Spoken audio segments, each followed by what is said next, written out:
Welcome! We're going to continue to break down the cinematography edge of tomorrow and how certain camera moves add to the story. So now let's jump into it. Look at Reed Vertasky, the Angel of Verdun. Calling her the Angel of Verdun. She's seen as the new hope for this war. It's extraordinary. With the new jacket technology and limited training, Rita Vertasky was able to kill hundreds of mimics. Rita Vertasky, the Angel of Verdun, has been established earlier in this movie, but we have not yet met her. He's now here. The only thing missing is you.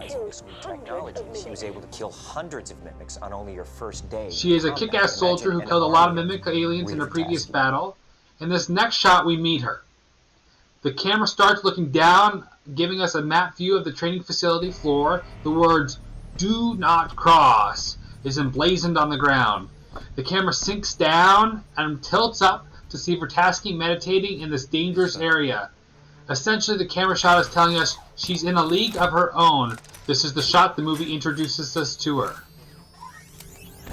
It's not the first time we're hearing this message about this character, and that's important, because single camera moves by themselves need to be supported well in advance or after, because otherwise they are too subtle for the audience to grasp. Now I wanted to take a moment on this shot because it's essentially 3 shots in one. So it's very economical. Cage starts us off with a shot grounding us here in this moment. We just come from Vertasky, so we're switching to Cage here. We shift left to get a 2 shot with these 2 characters. Sarge? Take care of Private Cage. What, all day? Something tells me it won't be nearly that long. And then to prove what they are saying, we move on to Cage. In that moment where we're looking at Cage, Cage looks tired and short and out of his element.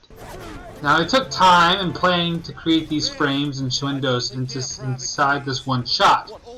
So why is this in one shot rather than in 3 separate cuts, 3 shots?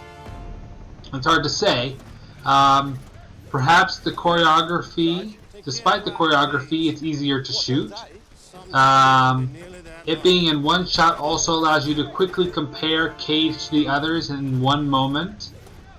And regardless, it's a good example of several shots or windows or frames existing in one, where you have the one shot of Cage at the beginning, the 2 shot of the 2 guys talking, and then the shot confirming that yes, he probably will die in the battle. For this next shot, I'm going to play a little bit of the scene here so you can get the context before we jump into the shot. On your feet, maggot! Sergeant Farrell! Sergeant Farrell! Can I help you, My name is sir? Major Bill Cage, U.S. Army Media Relations. I was at a bachelor party or a poker game. Cage already has figured out that he has this power, and that allows him to reset the day when he dies. He's finally gotten used to this idea and tries to explain it to everyone. And if you'll give me 30 seconds to explain how I know that, you may just save the lives of every soldier on this base. You have to listen to me! They know we're coming! They're waiting for us! I have been there! I've seen it! You're all doomed! You're doomed!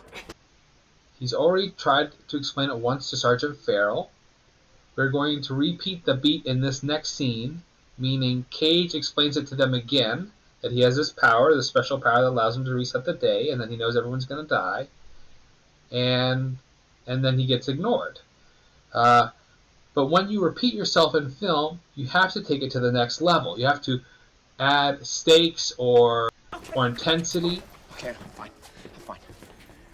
This is J Squad, yes? This is J Squad, yes. Not that I should know that, but okay. Have any of you met me before? Bitch, I don't know you. Exactly. Yes. Thank you. Your name is Nance. You're Bibble. Kimmel.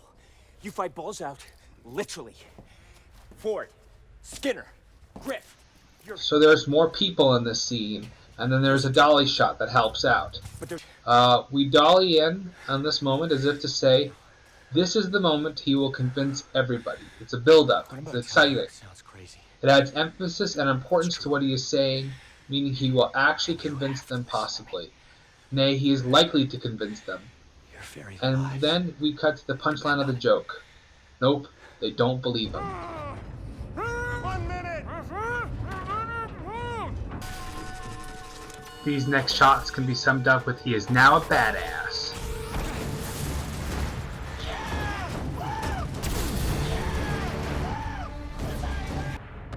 find me when you wake up. What? Come find me when you wake up. On your... This next shot is a classic Dolly realization move, except the camera's on curved track this time. And we should note this realization only works because we cut away to the something that he's having an epiphany on. A poster of Rita Protasky. Otherwise, the Dolly shot may be too far removed from the other scene, if only by 15 seconds, for the audience to make intuitively the connection. I think they would figure it out actually, but it would take them out of the movie, ruining the suspension of disbelief. Get in line before I bust your hole with my boot heel, maggot! There seems to be a pattern emerging. Dolly shots add energy to a shot, so it would only be natural that they would be used at the most energetic moment of a scene or sequence, the climax. The next shot we are discussing exists right after the climax of an arc, crossing about 10 minutes of the movie. Several sequences are building up the rising action, the slope to the climax. Cage cannot get them beyond the beach. They keep dying.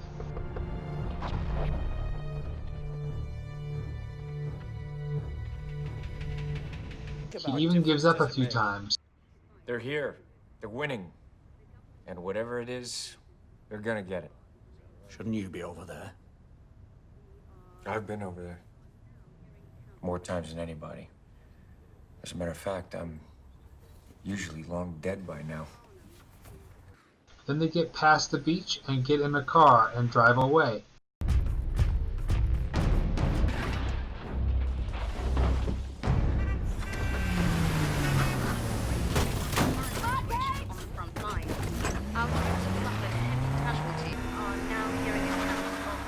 But there isn't a moment of breath, a moment where Cage's despair closes.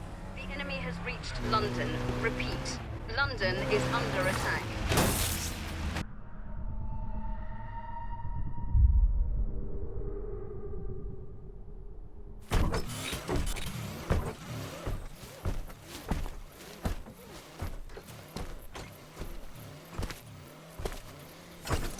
Getting out of the suit conveys a new stage in the story, and the camera rushing toward the empty suit represents the energy moving them forward to the next part of the movie.